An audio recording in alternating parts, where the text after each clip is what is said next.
Star Podcast, ke tempat kita ngobrol santai tapi penuh makna. Di hari ini kita bakal sharing atau bahas sesuatu yang baru, yaitu tentang generasi Z yang jadi leader di dunia kerja. Nah, sebelum kita masuk ke materi, kita ada dua narasumber di sini yang mewakili masing-masing generasi, yaitu ada generasi milenial dan generasi Z. Mungkin masing-masing bisa perkenalan dulu. Kita mulai dari Pak Nova, silakan Pak.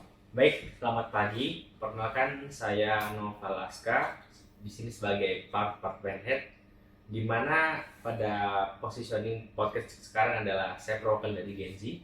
Kebetulan usia saya 25 tahun. Terima kasih. Oke, selamat pagi rekan-rekan sekalian. Perkenalkan, nama saya Fendi.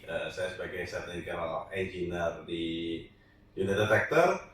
Untuk sekarang saya perwakilan dari Gen apa ya? Gen Y ya, Gen Y. Atau milenial Pak. Kalau milenial. Oke, gimana Mas ini? Oke, ya saya perkenalan dulu juga. Saya Vicky dari generasi milenial juga. Jadi kita berdua nanti bakal kupas tuntas terkait Gen Z atau Pak Nova. Yang pengen kupas bagian sana, saya kupas bagian sini ya. Oke, siap. Oke, jadi yang pertama ini Pak Noval. Jadi kan Bapak di usia 25 tahun ini sudah menjadi, kita maksudnya pemimpin ya, atau salah satu Dev Head, yaitu Departemen Head. Di sini kita ya kalau kita ngerasakan sebenarnya di usia 25 itu masih belum matang Pak. Yes. Kira-kira apa yang pernah Bapak rasakan atau alami bukan terkait pekerjaan Pak, tapi terkait pengalaman Bapak ketika berinteraksi dengan bawahan Bapak dulu, yang notabene bukan termasuk Gen Z. Ada Gen X, ada Gen milenial. Oke. Baik, terima kasih. Memang di banyak orang, di banyak kalangan menilai usia 25 tahun ini bukan suatu yang dianggap matang untuk menjadi leader ya. Dan itu ada validnya. Tapi di mana UT itu menciptakan sistem di mana di sini sebagai manajemen training untuk bisa memimpin di usia muda. Dan itu tentunya bukan hal yang sangat gampang ya untuk bisa diimplementasikan, apalagi kan di mana di Sasurako ini penuh dengan bapak-bapak yang senior, kemudian termasuk subordinat saya juga senior, dan itu perlu pendekatan khusus sih. Jadi tadi pertanyaannya apa yang dialami dan bagaimana caranya ya untuk bisa menggerakkan generasi yang senior. Itu yang sama tantangan ya. Nah itu. Untuk tantangan sendiri pasti yang pertama adalah perbedaan dari pandangan ya. Jadi di mana mungkin Gen Z dikenal di awal itu generasi yang ingin serba instan. Sedangkan generasi sebelumnya, generasi X dan generasi milenial itu lebih ke bagaimana seharusnya proses itu berjalan.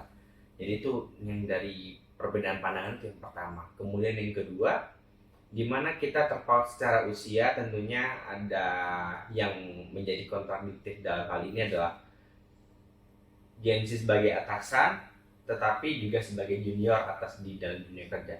Dan itu perlu mencari ritme atau tempo tertentu sih untuk bisa menggerakkan subordinat yang dinilai lebih senior dalam urusan pekerjaan dan lebih tahu, tetapi menjadi subordinat kita. Dan itu kan dua hal yang kontradiktif ya. Jadi sebagai PDH atau Department Head, di mana saya masih junior dalam hal pekerjaan, kita harus bisa mencari ritme atau tempo. Jadi itulah yang menjadi tantangan. Mungkin itu yang dari saya. Kalau menurut Pak Fendi nih Pak? Kalau menurut saya sih sebenarnya menarik ya. Tadi sempat disampaikan Mas Noval ya mengenai Gen Z itu instan. Padahal kalau kita tahu untuk bisa menjadi leader yang baik itu perlu hantaman lah ya, perlu ditempa kanan kiri, perlu struggle lah. Nah ini berkontradiktif dengan memang bahasanya instan tadi ya. Yes. Kalau saya meyakini bahwa leader itu tidak berkaitan dengan umur sebenarnya, tidak berkaitan dengan umur, tapi apa yang telah mereka jalani, yang akhirnya menempa dan memposisikan, karena leader itu seni ya bahasanya. Ada orang nyebut itu leader itu seni, leadership itu seni gitu. Nggak bisa kita pelajari dalam sesuatu, nggak, karena yang jadi leadership itu karena terbentuknya karena pengalaman, katanya begitu. Tapi saya ingin bertanya dulu nih sama Mas Noval. Tahun 2003 McKinsey melakukan survei mengenai Gen Z ya. Yes. McKinsey melakukan survei mengenai Gen Z. Kalau kita berbicara di perusahaan kita atau di usaha kita lah, kita nggak jauh-jauh dari namanya tambang. Padahal Gen Z itu menurut McKinsey 70% itu reject mengenai tambang, gitu kan? Ya. Apa alasannya Mas Noval mau nih masuk ke dalam dunia tambang? Karena notabene, ya mohon maaf kalau yang saya baca-baca kan masalah loyalitas terhadap perusahaan itu kan juga akan, kalau di Gen Z itu katanya itu dipertanyakan gitu kan. Mungkin kalau dibilangnya Gen Z, versinya Gen Z itu loyal tuh 2 tahun udah loyal, padahal kita ngomongnya 10 tahun pun belum tentu bilang loyal gitu kan. Nah, seperti itu. Jadi gimana menurut Mas Noval mengenai Gen Z dalam dunia tambang gitu kan? Gimana? Oke, mungkin dari Pak Vicky apakah nanti ada sesi khusus atau kita lanjut saya jawab dulu ya? Bisa langsung jawab. Oke, siap. Jadi tadi survei dari McKinsey tahun 2023 ya menyebutkan bahwa banyak atau sekitar 70% ya Gen Z itu reject terhadap tambang. Oke. Dan bagaimana tanggapan saya atas hal itu ya? Iya. Dan yang kedua, Kok mau gitu loh, sampai kok mau masuk ke dalam dunia tambang gitu kan? Padahal teman-teman sampean tuh pada nggak mau nih, 70% dari teman-teman sampean itu nggak mau nih masuk ke dunia tambang, karena dunia tambang tuh masih dianggapnya konvensional, nggak relate dengan pandangan dari Gen Z yang penuh dengan teknologi, segala yang instan.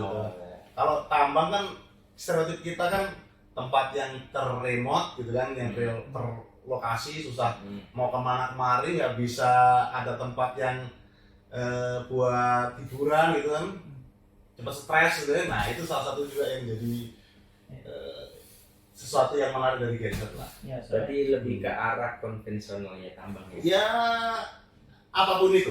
Ya, sama ini juga sih Pak. Kalau dibilang kan Gen Z itu lebih mementingkan work-life balance kalau dibilang. Jadi mereka lebih suka bukan sesuatu yang kalau ditambang ya dibilang konvensional, karena ya kita hanya ketemu orang-orang yang sama, lingkungan yang menurut Gen Z itu ya cuma tidak menarik, kurang menarik. Kalau kita tinggal di kota, banyak mall, banyak apa kan itu menarik, dan menurut mereka work-life balance itu seperti itu. Nah, menurut pandangan Pak Noval itu gimana? Oke, baik.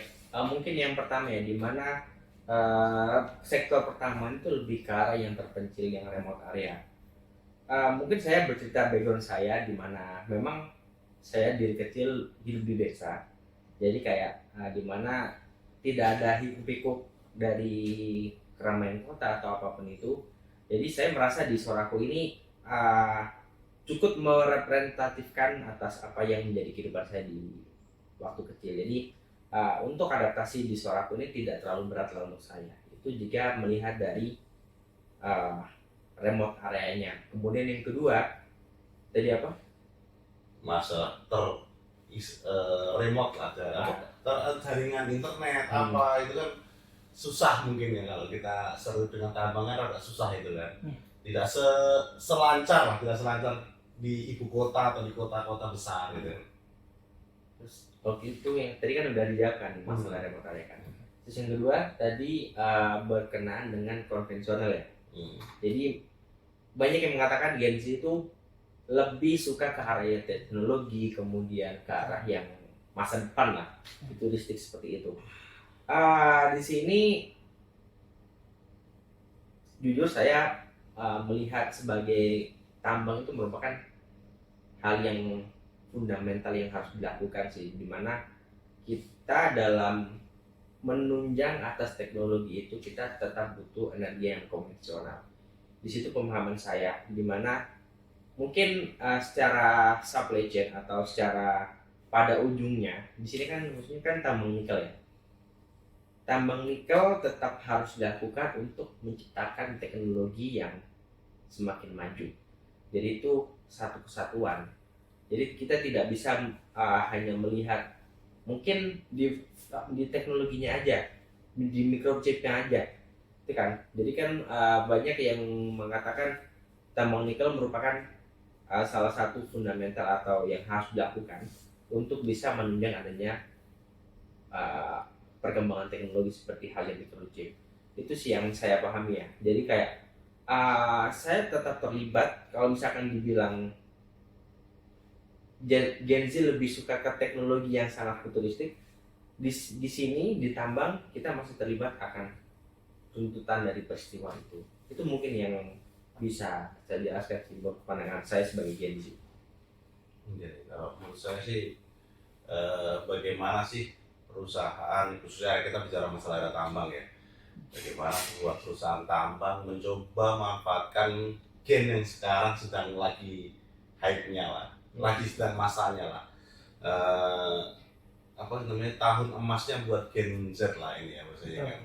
Nah, bagaimana sebuah tambang harus menerima genset untuk memanfaatkan genset itu seperti apa? Karena kalau saya melihat tambang memang tadi bahasanya dengan identik dengan konvensional ya. Kalau memang sekarang gambarnya genset, makanya banyak perusahaan tambang mencoba menarik genset ini untuk masuk. Karena apa harapannya? Harapannya adanya perubahan. Karena kelebihan dari genset ini menurut saya adalah dia memiliki pemahaman tentang teknologi yang baik, dia instan, cepat belajar gitu kan.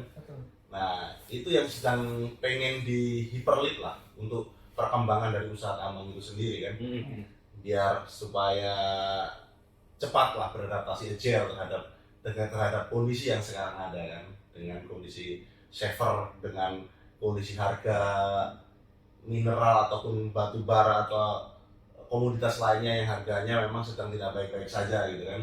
Dengan harapannya ada genset, harapannya bisa mendapatkan something tentang teknologi yang bisa mengubah itu semua menjadi lebih efektif gitu. Itu sih. Ya kita nanya yang bukan ke teknologi dulu Pak. Kita nanya ke keseharian dulu. Pernah nggak Bapak merasa sungkan ketika memberikan instruksi ke bawahan Pak? Kan bawahan Bapak ini generasi senior. Pernah nggak merasa sungkan atau nggak enakan? Nah itu cara Bapak mengatasinya tuh gimana itu Pak? Pertanyaan pertama adalah pernahkah merasa sungkan? Pernah. Ya. Tapi itu waktu di awal-awal saya sebagai PDH, di mana lama-kelamaan saya menyadari bahwa sifat leadership itu akan muncul, dan salah satunya untuk bisa menginstruksikan itu adalah salah satu ciri leadership yang tumbuh.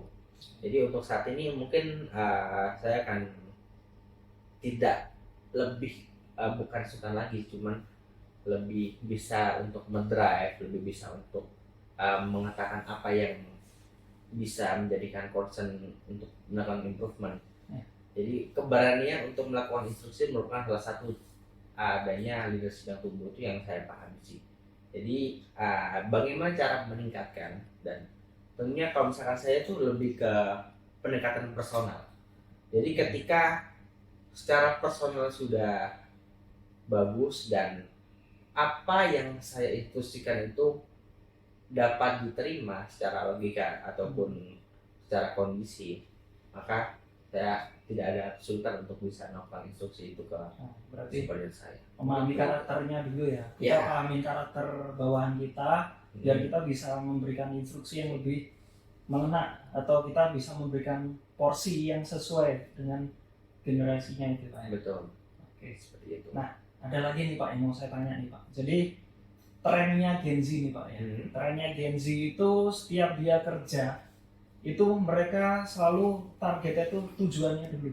Ketika tujuan mereka tidak tercapai, paling rentan masa kerja itu 1-2 tahun lah Pak.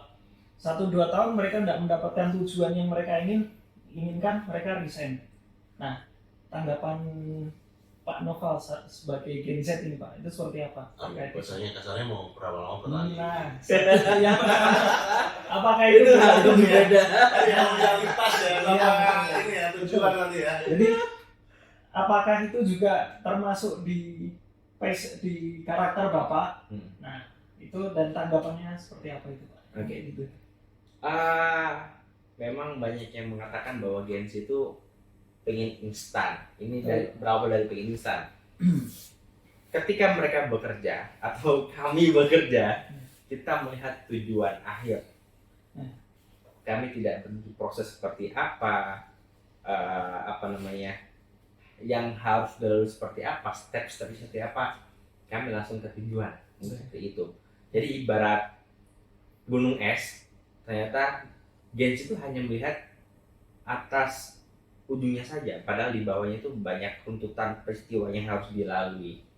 Jadi seperti itu. Memang itu yang menjadi saya sadari itu menjadi leak dari generasi Z, di mana hanya melihat ujungnya saja, dan ini disebabkan sebenarnya karena adanya informasi yang sangat mudah, sangat instan, dan itu kebanyakan adalah fiktif dan penuh kepolisian istilahnya ya. Dan Gensi langsung menerima itu dengan mentah-mentah. Menganggap suatu bahasa dari internet itu sebagai suatu kebenaran. Nah betul, menganggap apa yang di internet itu suatu standar, suatu kebenaran. Padahal belum tentu gitu kan. Nah betul. Nah seiring waktu saya menyadari bahwa memang kita di generasi Z dalam memperoleh informasi tersebut sangat cepat, tapi perlu diimbangi dengan kematangan berpikir, kemudian mencoba berpikir secara komprehensif dan lebih banyak merenung sih. Validasi atas resapan informasi yang didapat dari internet. Betul, ya. lebih ke validasi sih. Jadi kayak kebanyakan langsung percaya dan mendoktrin dirinya sendiri untuk bisa mencapai hal yang belum tentu bisa dicapai. Jadi itu sih, perlu kematangan berpikir, kemudian lebih pelan-pelan lah bahasanya, jangan langsung dijadikan doktrin. Itu sih. Kalau Pak Fendi melihat apa yang tadi disampaikan, atau melihat Gen Z itu sebagai tantangan atau sebagai peluang Pak di dunia organisasi kita ini? Ya kalau saya sih bisa dua-duanya, karena semuanya pasti ada pro dan con ya. Ada pro dan con. Kalau kita bilang gadget itu suatu masalah, enggak juga, karena dia punya kelebihan gitu kan. Dia punya adaptif yang cepat, dia proses belajarnya cepat, kemampuan untuk penguasaan teknologinya bagus. Nah itu yang dibutuhkan sekarang. Bidang usaha sekarang itu butuhnya seperti itu. Kalau banyak kita temukan perusahaan-perusahaan itu kan enggak. Contoh Yuti berapa tahun? 53 ya. 53. Iya, mau 53 tahun dengan pencapaian apa bahasanya ya? Pencapaian apa nilai Capital. perusahaan capitalnya. Nah, itu sekitar berapa? Anggapnya 100 triliun lah. Di bawah itulah. Kemarin kalau nggak salah 80 sekian, anggapnya 100 triliun. Padahal perusahaan-perusahaan yang startup itu cuma membutuhkan waktu berapa bulan sudah punya nilai seperti itu. Nah itu yang dibutuhkan Beauty untuk bisa mencapai memperkalikan nilai dari usahanya itu dikali-kalikan dengan cara salah satunya merekrut dengan genset. Itu kemampuan dari yang diharapkan genset itu seperti itu, karena teknologi itu yang bisa mengembangkan perusahaan menjadi lebih cepat untuk berkembangnya kayak gitu. Tapi ya kembali lagi, ada lagi ini sisi negatifnya. Seperti tadi yang belum dijawab adalah masalah royal. Masalah royal ini kompleks ya, sudah genset, lulusan UI lagi. Kenapa bawa lulusan UI? Sudah dosennya UI pun bilang gitu, lulusan UI ini sering pindah-pindah gitu. Tapi ya kayaknya enggak lah, kalau Mas Noval kayaknya enggak. Tapi gimana, tadi belum dijawab nih masalah loyalitas terhadap perusahaan. Karena kalau bagi Mas Noval, saya itu bisa dibilang loyal jika berapa tahun bertahan perusahaan, atau jika seperti kondisi seperti apa gitu. Oke. Baik. Ini masalah loyalty lah. Sebenarnya ini bukan masalah Gen Z, tapi lebih banyak dikaitkan dengan Gen Z. Kan ini masalah inilah basic human instinct lah. Dimana menurut Gen Z kan banyak yang mengatakan bahwa Gen Z itu butuh validasi. Butuh validasi dan apresiasi. Sebetulnya semua orang tuh butuh kedua hal itu. Cuman Gen Z lebih cenderung untuk butuh validasi dan apresiasi. Itu menurut penelitian. Tapi yang saya rasakan semua manusia butuh seperti itu. Kalau misalkan standar saya di mana saya merasa loyal atau tidak, itu ketika saya menjalankan semua job desk sesuai dengan apa yang ditugaskan. Itu menurut saya sudah loyal. Dan kemudian yang kedua,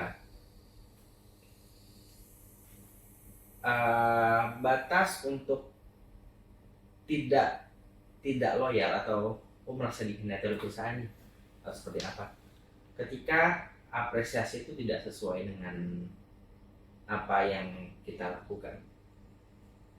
Jadi saya nggak tahu ini mungkin butuh pendapat dari bapak-bapak ya, di mana ada hal yang mungkin lebih kita lakukan ternyata perusahaan tidak mengapresiasi.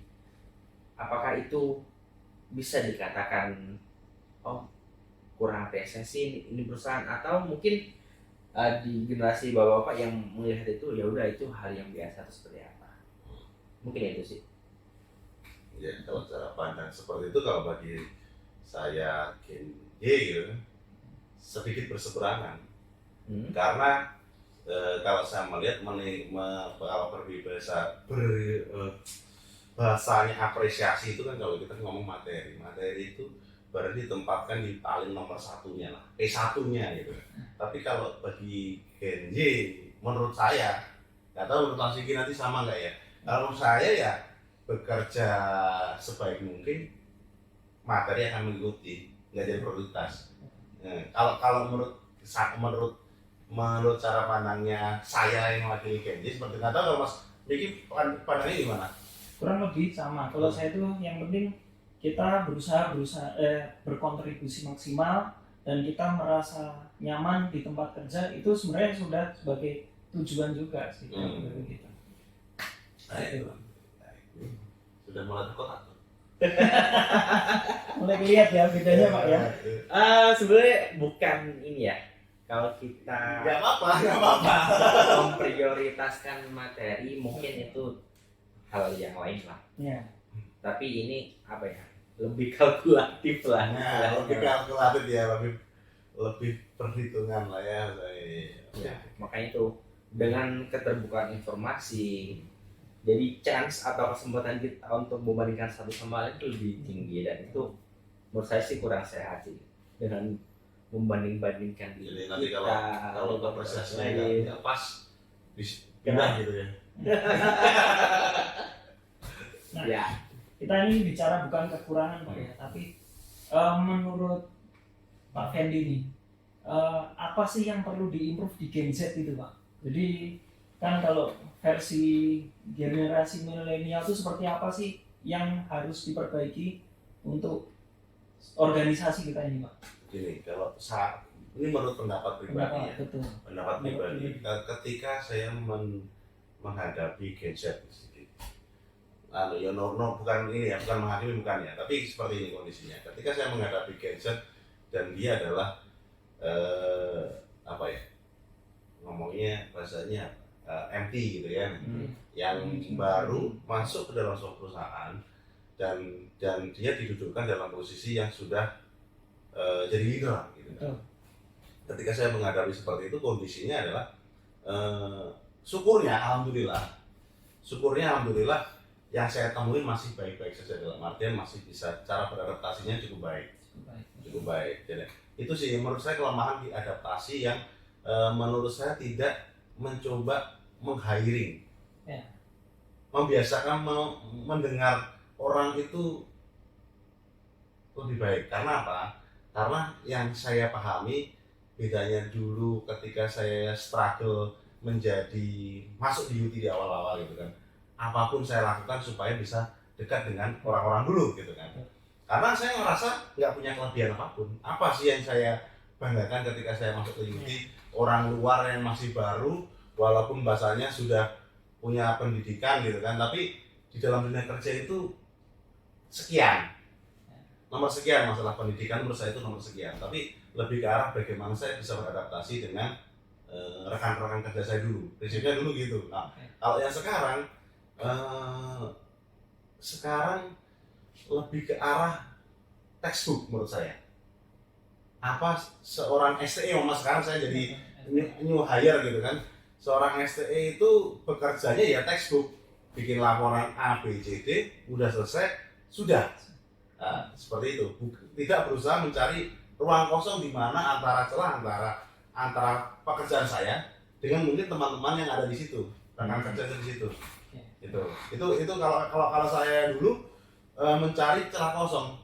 Saya ini bermanfaat bagi orang, walaupun saya STE, tapi bermanfaatnya dari segi yang lain, ekstrakurikuler yang lain, ya nggak apa-apa. Itu namanya belajar. Karena kalau namanya belajar, yang nggak ada salahnya, nggak ada ceritanya istilah belajar itu salah.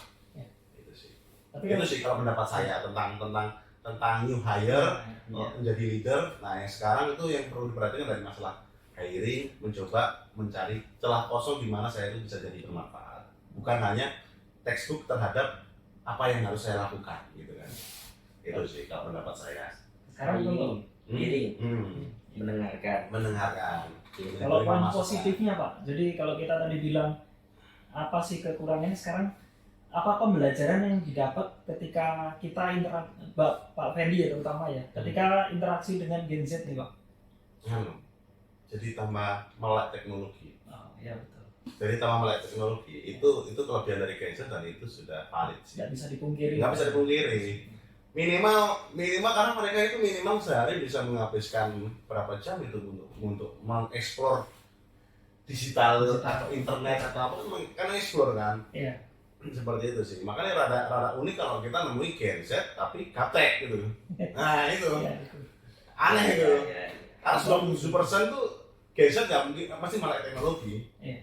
Karena orang kalau sudah nggak bisa teknologi itu sekarang bahasanya udah buta huruf. Ya. Buta huruf itu bukan berarti bisa baca, enggak. Sekarang nggak melek teknologi sudah bahasanya buta huruf. Oke. Kebalikannya nih sekarang Pak Noval. Kalau menurut Pak Noval, terkait generasi milenial itu, ya seperti apa Pak? Maksudnya pernah nggak ada gesekan dengan generasi milenial? Seberapa timpang perbedaan ini perlu penyesuaiannya seberapa jauh gitu Pak dari Gen Z ketika interaksi dengan generasi milenial? Oke. Di sini kan Gen Z melihat generasi milenial adalah sebagai senior ya. Betul. Senior secara umur, senior secara pekerjaan. Jadi selama ini memang saya berinteraksi lebih banyak mendengar. Jadi beliau juga sudah memiliki pengalaman, kemudian tentu fundamental atas prinsipnya sudah kuat.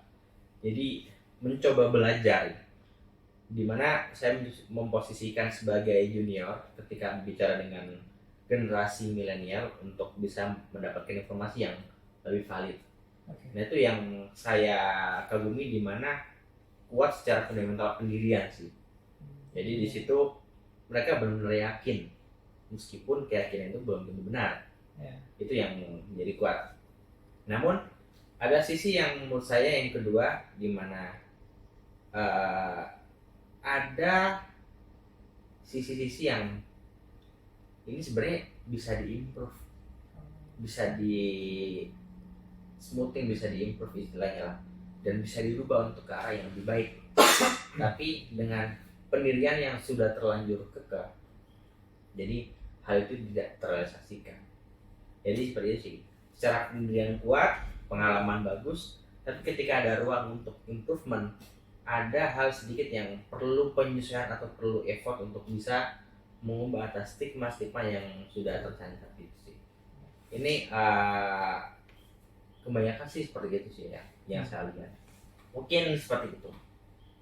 Nah, kalau kita ngomong ke depannya nih Pak, dari versi Pak Fendi maupun Pak Noval, Pak Fendi dulu mungkin, lebih struggle mana kita dipimpin Gen Z atau milenial ke depannya?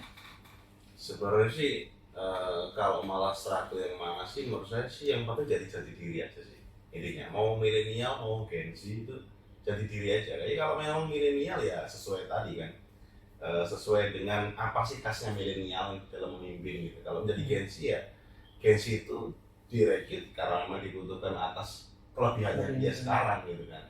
Betul.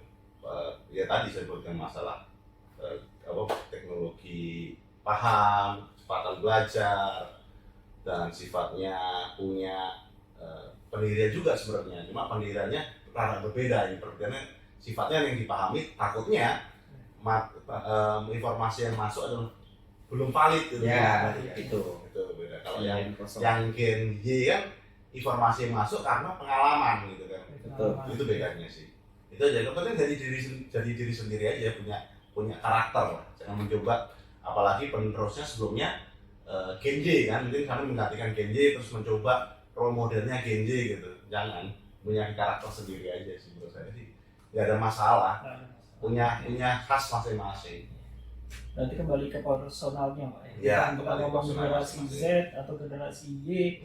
Gitu. Kalau Pak Noval gimana? Jadi saya setuju dengan yang disampaikan oleh Pak Fendi ya, di mana ya sesuai dengan diri sendiri saja. Tapi yang namanya menjadi leader itu kita perlu memahami atas subordinat kita, potensinya, karakteristiknya, bagaimana cara menggerakkan, itu sangatlah penting. Ya observasi lah yang pertama. Dan kedua, di mana dalam satu organisasi ya sebagai subordinat itu harus ikut yang jadi leadernya.